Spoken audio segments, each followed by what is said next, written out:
Ils seront donc 4400 à devoir repasser l'épreuve alors qu'une poignée de copies seulement a été égarée. L'enveloppe qui les contenait a bien été expédiée au centre d'écrit 4 jours après la tenue de l'épreuve le 13 avril dernier. Sauf qu'elle n'est jamais parvenue au centre de concours de l'ENS Lyon. Alors après une semaine de recherche, l'école a décidé d'annuler l'épreuve et de faire passer un nouvel examen aux candidats.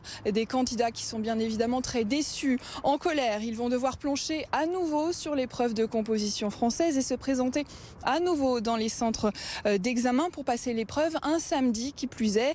Certains étaient très fiers de ce qu'ils avaient produit et le hashtag ENSSOS est d'ailleurs arrivé en tendance sur Twitter ces derniers jours. Une pétition a aussi été lancée pour que ce soit uniquement les élèves dont les copies ont été perdues qui soient contraints de la repasser. Plus de 900 personnes ont déjà signé cette pétition.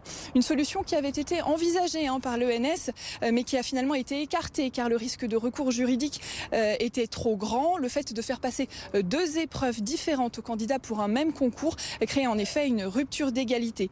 Alors l'ENS a présenté ses plus sincères excuses à l'ensemble des candidats, à leurs familles et à leurs enseignants.